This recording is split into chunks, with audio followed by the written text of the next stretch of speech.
चीन ने भारत से एक युद्ध आज से 58 वर्ष पहले ही जीत लिया था। उसमें गोलियां भी चली थी, खून भी बहा था और लोगों की जान भी गई थी। लेकिन अब चीन को ये सब करने की कोई ज़रूरत नहीं है, क्योंकि भारत के करोड़ों लोग आज चीन का चलता फिरता उपनिवेश बन चुके हैं, बिना इस बात का एहसास किए कि वो असल में चीन का उपनिवेश बन चुके हैं। यानी चीन चाहे तो आपके वित्तीय स्थिति से लेकर आपके खाने पीने की सारी आदतों का पता लगा सकता है, और उसकी खास वजह है आपके द्वारा इस्तेमाल किए जाने वाले चाइनीज फ़ोन और उस फ़ोन में इस्तेमाल किए जाने वाले चाइनीज ऐप। हम बाज़ार से जितना भी सामान लाते हैं, खरीदते हैं, उसमें बहुत बड़ी हिस्सेदारी चीन की होती है।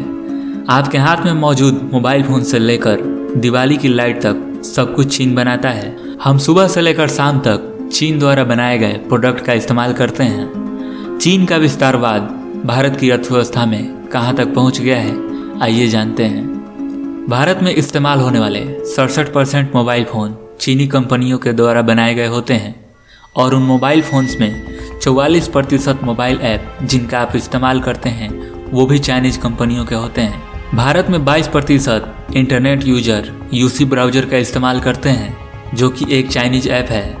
भारत में इस्तेमाल किए जाने वाले ब्राउज़र में ये दूसरे नंबर पे आता है। मोबाइल फ़ोन पर पबजी जैसा गेम खेलने वाले भारतीयों की संख्या 5 करोड़ से ज़्यादा है, और आपको गेमिंग की लत लगाने वाला पबजी भी एक चाइनीज कंपनी है जो टेंसेंट द्वारा संचालित होती है। इस बात की भी पूरी संभावना है कि आप या आपके परिवार में कोई ना कोई सदस्य टिकटॉक का इस्तेमाल ज़रूर करता होगा। टिकटॉक भी एक चाइनीज ऐप है।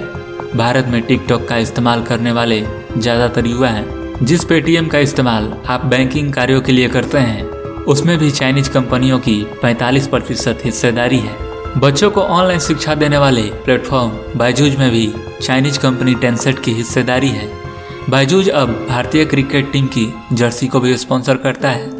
लॉकडाउन के इस समय में ऑनलाइन शिक्षा, खाना और स्वास्थ्य की सेवाएं और डिजिटल पेमेंट उपलब्ध कराने वाली बहुत सारी कंपनियों को ही फायदा हो रहा है। इस तरह से देखा जाए तो इस दौर में भी फायदा चीनी कंपनियों को हो रहा है। बिग बास्केट, फ्लिपकार्ट, प्रेक्टो, पैसा बाजार, स्नैपडील जैसी कंपनियां जो किचन के सामान से लेकर ऑनलाइन दवाइयां तक उपलब्ध कराती है, इन सब में चीन की हिस्सेदारी है। यानी चीन चाहे तो ये भी पता लगा सकता है कि आप घर में क्या खाते हैं, आप कितना कमाते हैं, आपको या आपके परिवार के किसी सदस्य को कौन सी बीमारी है, आप वीकेंड पर कहां से शॉपिंग करते हैं, आपको क्या पसंद है और क्या नापसंद है, इस समय आप इंटरनेट पर क्या खोज रहे हैं, ये सब कुछ।